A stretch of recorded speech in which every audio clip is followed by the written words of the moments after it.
స్వామివారికి అమ్మవారికి ఇప్పుడే పట్టు వస్త్రాలు కట్టి చక్కగా స్వామివారిని అమ్మవారిని ఇద్దరిని కూడా కళ్యాణ మండపానికి ఇచ్చేయమని స్వామివారిని అమ్మవారిని వేడుకుంటూ ఆ వస్త్రాలు చూసి ఒక్కసారి నమస్కారం చేసుకుందాం. ఆయన భజంత్రిలో ఒక మంచి కీర్తన.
చక్కగా చూసి స్వామివారు మనకి ఇచ్చేటువంటి అమ్మవారికి ఇచ్చేటువంటి పట్టు వస్త్రాలు చక్కగా కట్టుకొని చక్కగా కళ్యాణ మండపానికి విచ్చేశారు.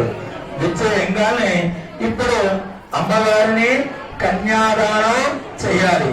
ఈ యొక్క కన్యాదాన మహోత్సవ కార్యక్రమంలో అసలు రాముల వారు చక్కగా వచ్చేసి రామనామస్మరణ, అదేవిధంగా సీతాదేవి యొక్క జననము, ఆమె బాల్యము, అదేవిధంగా ఆ యొక్క వివాహం ఎలా జరిగిందో ప్రతి ఏటా కూడా మనందరికీ కూడా తెలిసిన విషయమే.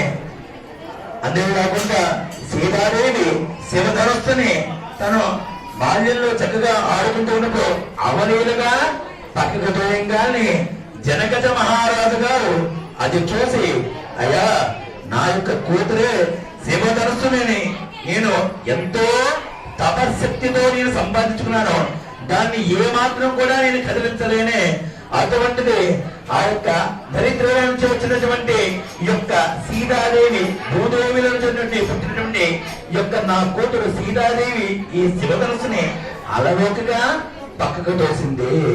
కాబట్టి ఈ శివధనుసుని పక్కకు తోసినది ఈ శివధనుసు ఎవరైతే పెక్కిరిస్తారో దాని ఆ యొక్క యువరాజుకి నా కుమార్తెనిచ్చి వివాహం జరిపిద్దామని చక్కగా వచ్చేసి జనకజ మహారాజు తన కొడుకులైనటువంటి గౌతమ మహాముని చక్కగా పిలిపించి, గౌతమ మహాముని గారు ఈ విధంగా నా కూతురు శివధనుస్సునే అలవోకగా పక్కకు జరిపించిందయ్యా.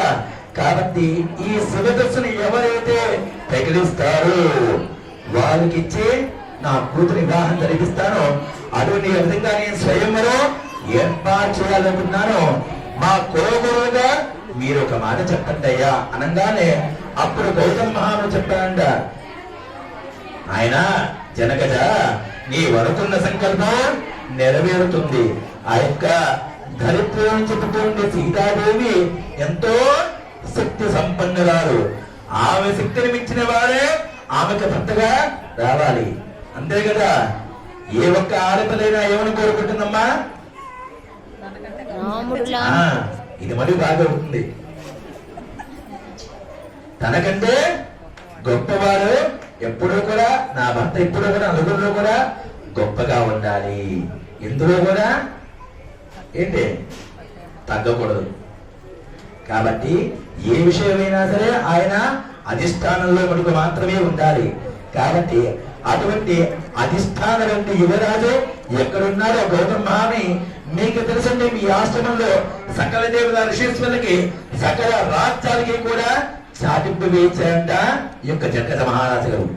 ఆ యొక్క కుమార్తె చక్కగా శివధనుస్సు జరిపింది. ఈ శివధనుస్సు ఎవరైతే దిగిస్తారో వాళ్ళకి నా కుమార్తెను వివాహం జరిపిస్తానని సకల పక్కన రాజ్యాలను కూడా చాటింపు వేయడం వల్ల ఆ యొక్క రాజులందరూ కూడా ఆహా సీతాదేవి ఎప్పుడు కూడా ఒడి తొడుగులుగా ఉండేటువంటి ఆడపిల్ల.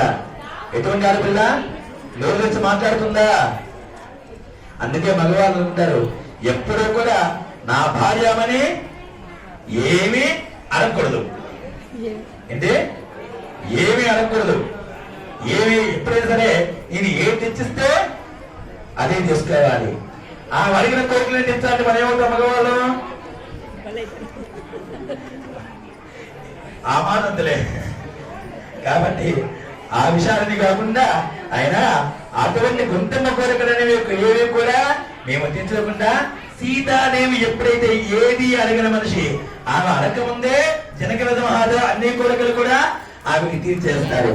కాబట్టి ఆమె అడగముందే ఈ స్వయంవరాన్ని కూడా ఏర్పాటు చేసి జనక మహారాజు గారు నా కుమార్తె అటువంటిది కదా ఆడపిల్ల.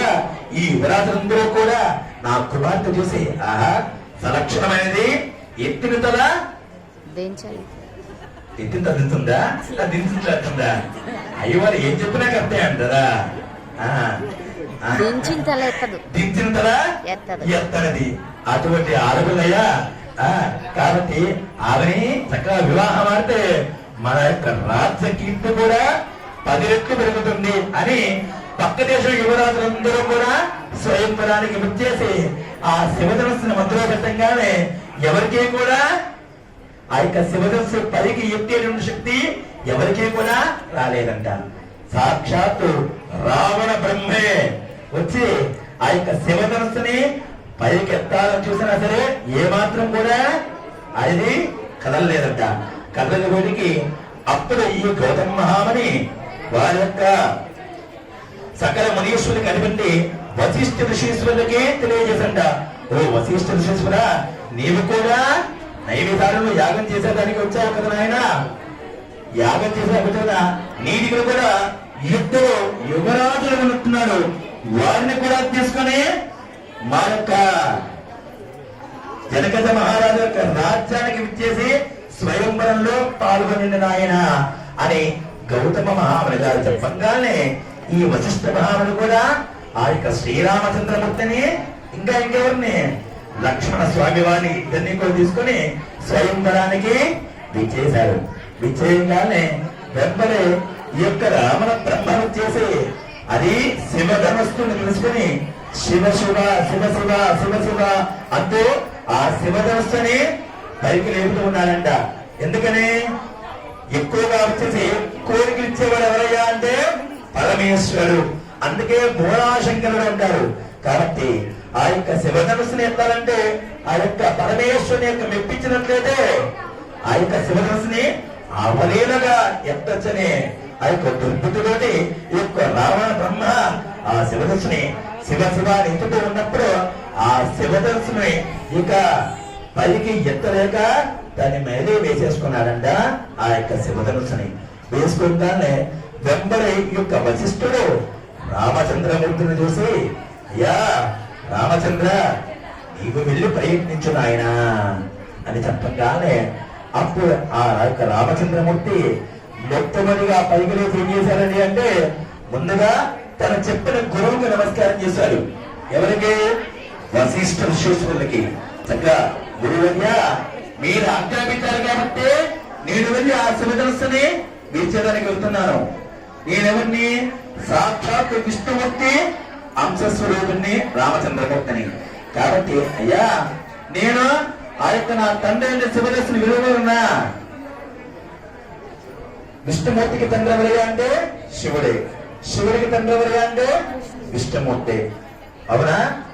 శివకేశులు ఎప్పుడూ కూడా భేదం లేదు. కాబట్టి అయ్యా, విష్ణుమూర్తి అంశస్వరూపంలో పుట్టిన వాడిని నేను రామచంద్రమూర్తిని. కాబట్టి నా యొక్క తండ్రి స్వరూపం ఎవరండి? పరమేశ్వరుడు. శివుడు యొక్క ధనస్సు అది శివధనస్సు. ఆ శివధనస్సు నేను విడిచినట్లయితే నా తండ్రి యొక్క అహాన్ని నేను దెబ్బతీసినట్లు అవుతుంది. కాబట్టి నీ యొక్క శివధనస్సు ఎందుకు గెలుస్తాను? నా గురువుగా మీరు ఆజ్ఞాపించారు కాబట్టి మనకు మాత్రమే నేను ఆ శివధనుస్సు దగ్గరికి వెళ్తున్నాను. లేదా దగ్గరికి వెళ్తానా? వెళ్ళనయ్యా. కాబట్టి మీ ఆజ్ఞ మేరకు ఆ శివధనుస్సును నేను పెకిలిస్తానయ్యా అని ఆ యొక్క గురువుకి నమస్కారం చేసుకొని చెప్పంగానే, గురువర్య, నీవు ఆజ్ఞ ఎప్పుడైతే చేశావో ఆ ఆజ్ఞని అనుసరించే నేను నిర్వహిస్తూ ఉన్నాను. కాబట్టి ఆ ఆజ్ఞ ఏ విధంగా వచ్చినా సరే అది ఎప్పుడు కూడా అపహాస్యం కాదు, అపసభ్యం కాదు, సభ్యంగా మనకు మాత్రమే. ఆ సభ్యతత్వాన్ని నేను ఇప్పుడు ఆ శివుని శివించడానికి వెళ్తున్నానయ్యా అని ఆ యొక్క శ్రీరామచంద్రమూర్తి అలవోకగా ఆ శివధనుసుని పరిగెత్తి తన విగ్రహాన్ని పెట్టుకుని ఆ యొక్క శివధనుసుని ఏం చేస్తాడు? విరి చేస్తాడు. విరి చేయగానే వెంబడి వచ్చేసి ఆ యొక్క సీతాదేవి ఓరకంటితో చూస్తుంట. ఎప్పుడు కూడా దించిన తల ఎత్తనట్టు సీతాదేవి ఎవరబ్బా ఈ శివధనుసుని విరిచిందని ఓరకంటితో చూస్తుంట. సాక్షాత్తు ఆజానబాహుడు అరవింద కళాయుధాక్షుడు ఆ రామచంద్రమూర్తి చూసి, సాక్షాత్తు అయ్యా, ఒక మగవాడే చూస్తే నువ్వు ఎంత అందంగా ఉంటావో, నిన్ను మోహిస్తారో అటువంటిది ఒక శ్రీమూర్తి ఇంక ఎలా మోహించాలి? ఆ యొక్క రామచంద్రమూర్తి అంతటి అందగాడంట. కాబట్టి అయ్యా రామచంద్రమూర్తి, నీవు మగవాళ్ళని మడుగు మాత్రమే చూసింటే ఇంతటి అందం నాకు రాలేదే, ఇంతటి ఆచార భాగత్వం నాకు రాలేదే అని ప్రతి ఒక్కరూ కూడా కుళ్ళుకుంటూ ఉండేవాళ్ళంట. అటువంటి రామచంద్రమూర్తిని సీతాదేవి చూసి, నా యొక్క అందానికి సరిచూడివి నీవే నాయన అని పలకంగానే ఆ సీతాదేవి అప్పటి నుంచి రామ అనే నామం పలికినంత. మొట్టమొదటిగా అందరూ కూడా శ్రీరామ శ్రీరామ అని పలికినదంటే ప్రతి ఒక్కరు కూడా ఈ శ్రీరామి మనకు మాత్రమే వచ్చింది రామ అని అంటారు. అంటే ఎప్పుడు కూడా ఆ యొక్క రామ అనే పదంలో వచ్చేసి సకల ఒక మనోవాఖ్యాయం ఉంది. కాబట్టి రామ అనే పదంలో వచ్చేసి అమ్మ అనే అర్థం వస్తుందంట.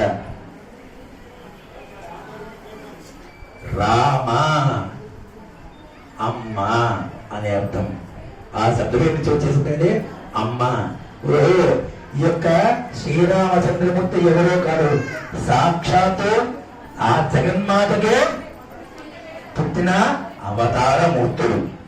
కాబట్టి ఇటువంటి రామని నేను వివాహం చేసుకోబడుతున్నాను అని మిక్కిలి ఆనందపడుతుందంట ఆ సీతాదేవి. అప్పుడు జనక మహారాజు గారు, అయ్యా శ్రీరామచంద్రమూర్తి, ఈ శివధనుసు నీవు ప్రకటించావు కాబట్టి మీ తండ్రి గారు ఎవరయ్యా అనగానే, మా తండ్రి గారు దశరథ మహారాజు గారు. ఆ యొక్క రాముడి వారి యొక్క ఊరు పేరుందయ్యా. ఇది మనకి ఇప్పుడు బాగా తెలుసు అందరికి. ఎందుకంటే కొత్తగా బాలరాముడు వచ్చారు కాబట్టి. అయోధ్య, మాది అయోధ్య నగరం అయ్యా. మా యొక్క తండ్రి గారి పేరు దశరథ మహారాజు గారు అని చెప్పంగానే వెంబడి ఈ శివధనుసు కార్యక్రమం పూర్తయిపోగానే వెంబడి జనకథ మహారాజు గారు వెళ్ళి, అయ్యా మీ అబ్బాయి వచ్చేసి మా యొక్క స్వయంవరంలో శివధనుసునిచ్చి మా అమ్మాయిని చక్కగా ఏం పొందారు, వివాహ అధికారానికి పెళ్లికి సమ్మతించారే దశరథ మహారాజు గారు. కాబట్టి మీరు బంధుమిత్ర సభనివాస వేదికగా మిథిలా నగరానికి మీరు విచ్చేసి చక్కగా వచ్చేసి మా అమ్మాయిని చక్కగా మీరు కన్యాదానంగా స్వీకరించండి అయ్యా అని చెప్పంగానే అప్పుడు వివాహ మొత్తంలో యొక్క కార్యక్రమ తంగంలో కూడా జనకథ మహారాజు గారు అల్లుడు కాళ్ళు కడుగుతో చక్కగా వచ్చేసి ఆయనకి గౌతమ మహాని పక్కన పెట్టుకొని, అయ్యా ఇప్పుడు మా అమ్మాయి వచ్చేసి ఎటువంటి అమ్మాయి ఈ యొక్క వివాహకారి కన్యాదానం చేస్తే ఎటువంటి పుణ్యఫలితం వస్తుందో అని చక్కగా మాకు వివరించండి అని ఈ యొక్క జనకథ మహారాజు గారు గౌతమ మహాముని అడగంగానే అప్పుడు ఆ స్వామివారు చక్కగా మహాసంకల్ప పూర్వకంగా చెబుతూ ఉన్నారంట. ప్రతి ఒక్కరూ కూడా నిశ్శబ్దంగా ఉంటూ ఈ మహాసంకల్ప పట్నాన్ని చక్కగా వినవలసిందిగా కోరుచున్నాము. అథానందవీర్యస్య శ్రీమదాదినారాయణస్య మహాజలోకస్య మధ్యే పరిభ్రమణమానానాం అనేకోటి బ్రహ్మాండానాం ఏకతమే వ్యక్తమహంకార పృథివ్యాపస్తేజో వాయురాకాశాత్మహతి బ్రహ్మాండఖండయోర్मध्ये ఆధార శ్రీకూర్మవరాహ వైష్ణవానంత తక్షక దిగ్గజోపరి ప్రతిష్ఠితే అతల వితల సుతల తలాతల రసాతల మహాతల పాతాళాక్ష సప్తలోకానాం ఉపరితలే జంబూ ప్లక్ష శ్రీ పుష్పదంత సార్వభౌమాది రామ శిబిరంతి పృథు మరుద్భగీరథానంద జలాంగ గజాంబరీదే పరుగ భరత వరాంధాత్రాద్రి మహారాజ షోడశ మహారాజై పరిపాలితే అంగవంగ కళింగ కలిష్మీరకాంబోధీరదురాశ్రమ మాగధమాశ్రమణేవర నేపాల కేరళ చోళ పాంచాల గౌళ మలయాళ సింహల ద్రవిడ కల్ప కర్ణాటక వన్వాండ్య పుటింధాంధ్రహూణ దశాన్నభోయ ముక్కుడు విదర్భ బాక్లిక కేకే కుందల కోరుల్ భాగీరథే గౌరమి మహారాజా షోడశ మహారాజై పరిపాలితే ఓం గావే ఓం सरस्वती यमुना बाहुदा मेमरते तुंगभद्रा रेणुका मलापहारी कावेरी प्रथमाला कौशकी गंडकी विचित्र प्रवरा काश्यपी नर्मदा महाकुशावती अनंत पुण्यतोया प्रजापति पुण्यप्रीत पुनार्ते ओम महाराज वीराजमान परिमल बाणल भ्रमर झंकार विदर्भक महाविदल అతుల తత్కుల భూమ కల్పతరు ఛాయా దీప్యమాన మించిన వాళ్ళు ఉన్నారు కదా మా ఎరకాల స్థితయత్రాజే అన్ని ఇప్పుడు దాకా చూస్తున్నాడు అది గొప్ప యోజనోన్నత విస్తారస్య పూర్వతే శేఖరే దేనికి పోకుండా ఉండమని చెప్పి వచ్చాడులే క్యాడికి పోతాడు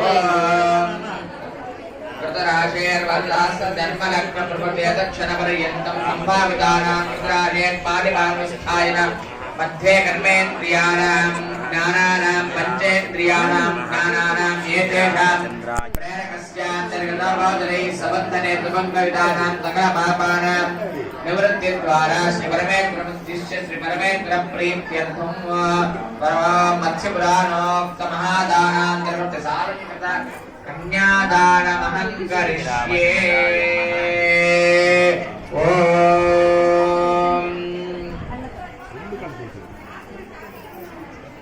कन्यादानमहं करिष्ये